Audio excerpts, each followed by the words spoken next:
आपला पुत्र मंगळ आपल्याला प्रणाम करतोय, आशीर्वाद असावा. गाऊंची नृत्य होईल. हा बे शब्द आपल्या मुखात नक्की स्पष्टीकरण आपल्या कृतीचं संतोष केला. मी इथपर्यंत आलो आणि तुला कर्तव्यापासून वंचित केलं. काय करत होतास? सृष्टीत घडणाऱ्या घटना या तुम्हा देवतांपासून तरी काही लपून नाही. तेव्हा मी काय करत होतो हे आपल्याला ज्ञात आहे म्हणून थांबवण्यासाठी आला की तुम्हाला माहित नाही म्हणून विचारण्यासाठी आला? पहिली गोष्ट, सृष्टीत घडणाऱ्या घटना तुम्हा देवतांना माहित नाही असं म्हणू नकोस. तू सुद्धा एक देवतातील घटक. विधान मी दोन तुमच्या समोर उपस्थित केली. पहिलं विधान म्हणजे सृष्टीत घडणाऱ्या घटना या देवतांपासून तरी काही लपून नाही. तेव्हा तुम्ही थांबे शब्द जे उच्चारले ते तुम्हाला मला कोणता संदेश द्यायचा आहे म्हणून किंबहुना थांब म्हटलं आणि प्रश्न केला काय करतोय ते तुम्हाला काय त्यातलं माहित नाही म्हणून तुम्ही काय जाणून घ्यायचंय काय करतोयस तू? जाणून घ्यायचं असेल तर का घडलेला प्रसंग तुम्हाला माहित आहे तरी सुद्धा माझ्या मुखातून जर ऐकायचं असेल तर ऐका. भोलेनाथ शनिदेव या क्षणी तप करताय. अर्थात त्यांना त्यांच्या तपापासून मला परावृत्त करायचं आहे. त्यांचा मला साधायचा आहे आणि म्हणूनच मंगळाचे दोष जे आहेत ते मंगळाचे दोष त्यांच्या जीवितात सोडून मला त्यांचा तपभंग करण्यासाठी मी माझ्या जीवनात माझी पावलं उचलतोय. हे मंगळ विश्वात प्रत्येक मानवाच्या राशीत तुम्ही प्रवेश करू शकता. निश्चितच पण तारक, मारक आणि हानिकारक या तीन मार्गाद्वारे तुम्ही प्रवेश करू शकता. तुम्ही प्रत्येक मानवाच्या राशीत प्रथम स्थानी, पंचम स्थानी, नवम स्थानी आणि एकादश स्थानी म्हणजे पहिल्या स्थानी, पाचव्या स्थानी, नवव्या स्थानी आणि 11व्या स्थानी तुम्ही जर का माणसाच्या राशीत प्रवेश केला तर तुम्ही त्याचे तारक होता. तुम्ही जर का दुसऱ्या स्थानी आणि 7व्या स्थानी माणसाच्या राशीत प्रवेश केला तर तुम्ही त्याचे मारक होता. आणि जर का एखाद्या माणसाच्या 6व्या स्थानी, 8व्या स्थानी आणि 12व्या स्थानी जर का या मंगळाला प्रवेश केला तर तो हानिकारक होतो. मग सांगा या शनिदेवाचा तुम्हाला तारक व्हायचंय, मारक व्हायचंय की हानिकारक व्हायचंय? हानिकारक व्हायचंय. कारण काय? कारण एकच, प्रत्येक ग्रह हा 12 राशीतून जात असतो. जसं तुम्ही स्पष्ट तुमचं स्पष्टीकरण मांडला तसं आता मी थेट माझं स्पष्टीकरण तुमच्या समोर मांडतो. ऐकूया. आदिपुरुषा या विश्वाच्या ठिकाणी विश्वस्थैर्यासाठी ग्रहमंडळाची नियुक्ती झाली. ग्रहमंडळात प्रामुख्यानं नवग्रह सूर्य, सोम, मंगळ, बुध, गुरु, शुक्र, शनी, राहू आणि केतू हे 9 ग्रह 12 राशीतून वाटचाल करत असतात. मेष, वृषभ, मिथुन, कर्क, सिंह, कन्या, तूळ, वृश्चिक, धनु, कुंभ, मकर आणि मीन या 12 राशीतून प्रत्येक ग्रह आपल्या जीविताची वाटचाल करत असताना 12 राशीत 12 स्थानं ठेवली गेली. आता 12 स्थानातील तुम्ही कुठल्या स्थानात गेल्यानंतर हानिकारक कारक ठरतात हे तुम्ही सांगितलं. पण 12 स्थानांची गणना अशी होते. पहिलं स्थान म्हणजे तनुस्थान, धनस्थान, सुखस्थान, मित्रस्थान, संतती स्थान, संतती सुखस्थान, रोग मृत्यू स्थान, जन्म मृत्यू स्थान, कर्म भाग्यस्थान, लाभ भाग्यस्थान, धर्म भाग्यस्थान आणि 12वं स्थान म्हणजे हानी स्थान आणि गयस्थान. तेव्हा प्रत्येक ग्रहाला जो तुम्ही अधिकार दिला त्या अधिकारानुसारच शनिदेवतेच्या राशीत शनिदेवतेच्या जीवितात प्रवेश करून मी मंगळ पीडा माझी उद्भवतोय. आता अधिकार मला कसा या तुमच्या प्रश्नाचं उत्तर देतोय. वेदांनी प्रत्येक ग्रहाला सांगितलेलं आहे आणि त्यात विशेषतः मंगळ ग्रहांचा सेनापती आहे. तेव्हा वेदांनी मला अधिकार दिला आहे. तुष्टो दादाची साम्राज्य रुष्टो हरती तक्षणा.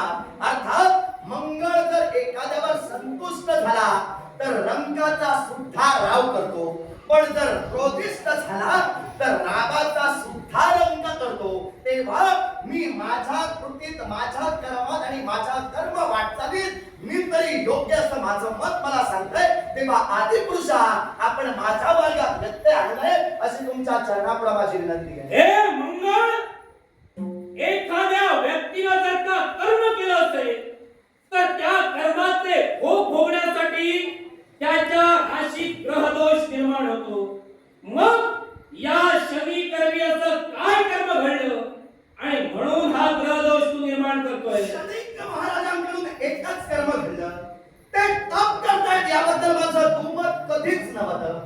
या आधी नाही आणि आता सुद्धा नाही, पण त्यांच्या भक्तीत जो स्वार्थ आहे तो स्वार्थ मला मान्य नाही आणि म्हणूनच माझ्या जीवनात हे कर्म मी करतोय. स्वार्थ शनीच्या भक्तीला आहे. मला सुद्धा ऐकायचं आहे, कोणता स्वार्थ? एकच, आदिपुरुषा या सृष्टीचं आपण संगोपन करता.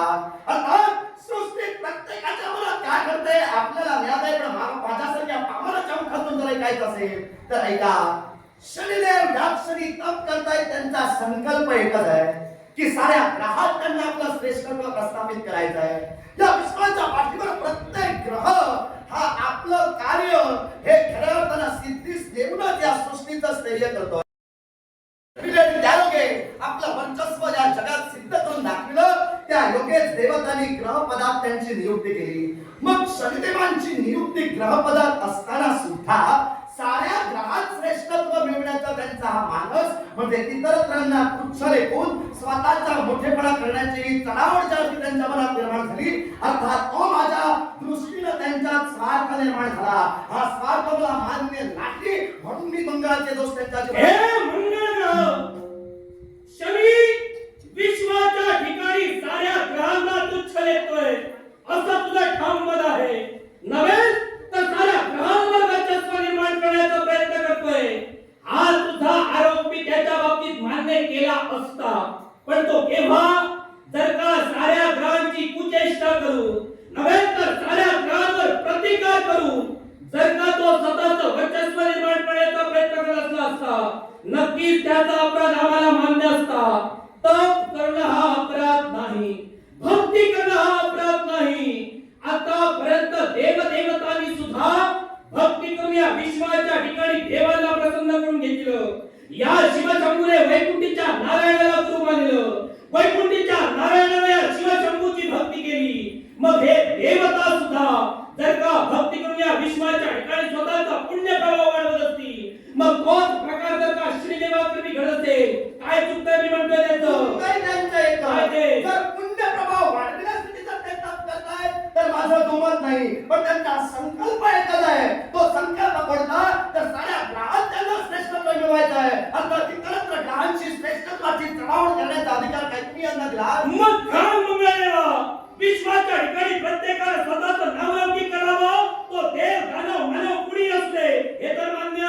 नावलौकिक स्वतःचं करत असताना दुसऱ्याचा कमीपणा दाखवून आपला मोठेपणा वाढवावा का? मग दुसऱ्याचा कमीपणा म्हणजे तुमचा कमीपणा जर का होत असेल तर तुम्ही हा मार्ग पत्करण्यापेक्षा शनिदेवापेक्षा प्रकार भक्ती करा. शनिदेवापेक्षा प्रकार भक्ती करण्यापेक्षा माझ्या मंगळ दोषांची ताकद आहे. ते मंगळ दोष यांच्या जीवनात सोडून मी माझं श्रेष्ठत्व सिद्ध करतोय. काय माझं चुकतंय? सगळी मातेला ज्याप्रमाणे रेखाटला त्याप्रमाणे प्रत्येकाच्या भागीदार पण माझाही भागीदार आहे. दानव कुणी असू दे त्याला ते चुकलं नाही. मग जर का याच्या भागीदार तुमचा प्रवेशच नसेल तर जाणून बुजून तुम्ही हे का करता? आदिपुरुषा, काय ते? मी या विश्वात माझी पावलं एकाच गोष्टीसाठी उचलली, कारण शनिवार त्यांचा संकल्प, हा संकल्प मला मान्य नाही. प्रत्येक ग्रह आपल्या जागी योग्य आहे, प्रत्येक ग्रह आपल्या जागी श्रेष्ठ आहे. मग प्रत्येक ग्रह आपल्या जागी जर श्रेष्ठ आहे तर श्रेष्ठत्वाची चढावड करण्याचा मानस तिथं त्यांच्या अंतःकरणात निर्माण झाला, तिथं हा त्यांना अहंकार निर्माण झाला.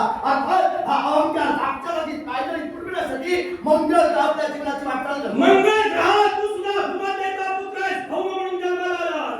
मग भौम म्हणून ज्यावेळी जन्माला आलास आणि मंगळ नावाला श्रद्धेला प्राप्त झालास, मग स्वतःचं अस्तित्व या विश्वात निर्माण व्हावं म्हणून या भौमानं सुद्धा भक्ती केली आणि ती भक्ती करूनच नंतर मंगळ ग्रह झाला. मग जर का तू तो संकल्प केला तर स्वतःचं अस्तित्व निर्माण करण्याचा, तू करीस ते बरोबर आणि शनिदेव करतोय ते चुकीचं ठिकाण. मी शनिदेव भक्ती करतायत या माझी.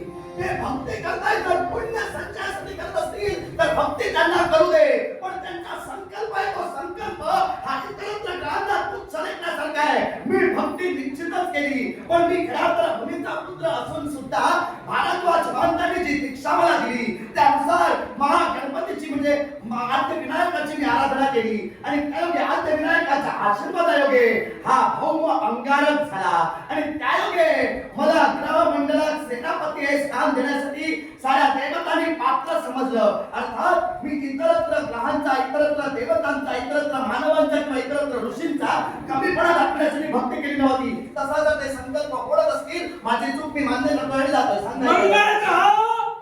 याची शनिदेवाची भक्ती आता तुझ्या पदावर येते, तुझ्या ग्रह सेनापती या पदावर येते आणि तुझं पद कुठेतरी धोक्यात आहे, म्हणून ही भक्ती खंडित करण्याचा तुझ्याकडे मानस आहे.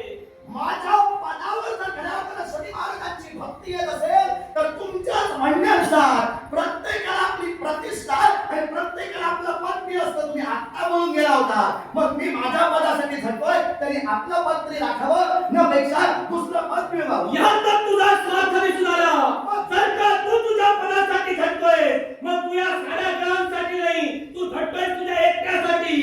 कारण साऱ्या ग्रहांना जर का यापासून अडचण असती, सारे इतर ग्रहांनाही कंपन असते, एकटा तू आहेस म्हणजे अडचण फक्त तुला आहे. तुम्ही माझ्या पदाचं सांगितलं म्हणून पदावर बोललो. ते भाव मी माझ्या पदासाठी नाही, मी इतरत्र ग्रहांच्या श्रेष्ठत्वासाठीच झटतोय. कदाचित इतरत्र ग्रह का मागे राहिले यांचं कारण त्यांना माहित असेल. तुम्ही प्रत्येकाला घ्या आणि बोलवा. जर प्रत्येक ग्रहाला आपलं मत वेगवेगळं जर प्रदर्शित केलं तर मंगळ ग्रह चुकीचा आहे मी मान्य करतोय. साऱ्या ग्रहांना एकत्र घ्या. मंगळ ग्रह तुला समोर काय बोलतोय त्याचा विचार कर. समोर ते आशीर्वाद देत बोलतोय. विश्वाचा आदिपुरुष मी आहे. विश्वाचं ज्ञान तुझ्याकडे मला देण्याची गरज नाही. अरे ज्यावेळी विश्व निर्माण झालं त्यावेळी सारं अव्यक्त आणि प्रकाश शून्य होतं. प्रकृती आणि पुरुषांचा मिलाप झाला. पुरुषाच्या संकल्पनेतून अहंकार निर्माण झाला. त्याचे 3 भाग झाले, तामस अहंकार, राजस अहंकार, सात्विक अहंकार. तामस अहंकारापासून पंच प्रत्येंद्रिय निर्माण झाली, त्यातून पंच महाभूतांची उत्पत्ती झाली. राजस अहंकारापासून पंच ज्ञानेंद्रिय आणि पंच कर्मेंद्रिय निर्माण झाली आणि सात्विक अहंकारापासून 11 इंद्रियामध्ये मन निर्माण झालं. त्यावर माझी दृष्टी पडतात. 100 योजने परिमाण असलेले ब्रह्मांड निर्माण झालं. ज्या तुमची ग्रहमाला आहे या ब्रह्मांडावर ब्रह्मदेवांची दृष्टी पडतात. त्यांनी 3 भाग केले, पूर्व भाग, मध्य भाग, अधोभाग. पूर्व भाग म्हणजे स्वर्ग जिथे तुम्ही राहतात, मध्य भाग म्हणजे मृत्यूलोक जिथे मानव राहतात आणि अधोभाग म्हणजे पाताळलोक जिथे दानव राहतात. त्यानंतर शब्द तन्मात्र आणि सूक्ष्मभूतांचे पंचीकरण करून आकाश, वायू, जल, पृथ्वी, पर्वत असे अनेक विनाशशाली पदार्थ बनले. त्यानंतर ब्रह्मदेवाने स्वतःच्या देहातून डोक्यातून अंगिराला जन्म दिला, डोळ्यातून नगीला जन्म दिला, हृदयातून भूगोला जन्म दिला, वेदापासून पुलाला जन्म दिला, पुराणापासून पुरस्ताला जन्म दिला, समानापासून वसिष्ठाला जन्म दिला, अपारापासून ऋतूला जन्म दिला, दोन्ही काळांपासून अत्रीला जन्म दिला, बगलेपासून नागाला जन्म दिला, हृदयातून दक्षाला जन्म दिला, छायेतून कदवाला जन्म दिला, संकल्पातून धर्माला जन्म दिला. त्यानंतर स्वतःच्या देहाचे 2 तुकडे केले, अर्धशरीर स्त्रीचं, अर्धशरीर पुरुषाचं. ती स्त्री म्हणजे शब्दरूपा, तो पुरुष म्हणजे स्वयंभू म्हणू. यांचं लोकांचं मिलन झालं. त्यांना 5 आपत्ते झाली, देवहूती, आकृती, प्रसूती, उत्तानपात, प्रियव्रत. या प्रसूतीचा विवाह दक्षासोबत झाला. त्याला 60 कन्या झाल्या. त्यातील 13 कन्या या कश्यपाला दिल्या. अदिती, दिती, तनु, दलायू, सिलिका, काला, रोगा, शिप्रा, कपिला, मुनी, कद्रू, विनंदा आणि त्यानंतर ही सारी जीवसृष्टी आणि तुम्ही जन्माला आला. त्यामुळे विश्वास द्या मंगळा तू तरी मला देऊ नये. बोले ना, तुम्हाला विश्वाचं ज्ञान मी देत नव्हतो. मी माझी कृती सत्याची येतो ते तुम्हाला पटवून सांगत होतो. आता विश्वाचं ज्ञान तुम्ही दिलात त्याबद्दल दिलगिरी व्यक्त करतोय. माझं काम मला करू द्या. तुम्ही आता हळूहळू चला. मग हे मंगळा जर का मी बोललेले शब्द तुला वरमी लागले असतील आणि मला जर का इथून घालवण्याचा प्रयत्न करत असतील, एक गोष्ट लक्षात ठेव, या शरीदेवाच्या संरक्षणामध्ये कमी आलो. अरे तूच का या विश्वातील नवग्रहधारी भूमीवर आले. मी याची भक्ती खंडित होऊ देणार नाही. माझ्या जन्मापासून मला वंचित करा. शनिदेवा त्यांचा स्वाभिमान तर मी सुद्धा माझ्या श्रेष्ठत्वासाठी झाले. तुम्ही माझे पिता आहात, मी तुमचा पुत्र आहे, पण तरी सुद्धा माझ्या कर्तव्य आलेल्या माझ्या पित्याला सुद्धा मी प्रतिकार करेन. आणि मी सुद्धा किंवा भक्तितत्वासाठी नातं बाजूला ठेवून पुत्राला पुत्र सुद्धा म्हणणार नाही.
अनंत पापांचा मातेकरी मी आहे.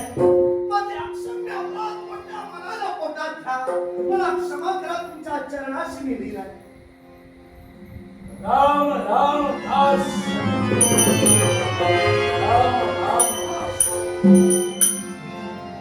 बोले ना, माझी चूक मला कळली तेव्हा माझे हस्त जिथं तुमच्या चरणापाशी मी जोडले तिथं माझ्यातला अहंभाव नष्ट झाला, माझ्यातला मीपणा दूर गेला. तेव्हा शब्द देतोय, माझी कृती तात्काळ मी थांबवतोय. अर्थात शरीरेमध्ये ज्या जीवनाची वाटचाल मी करत होतो ती वाटचाल या क्षणी थांबवून मी माझ्या कार्यासाठी जातोय. मला आज्ञा. निश्चित.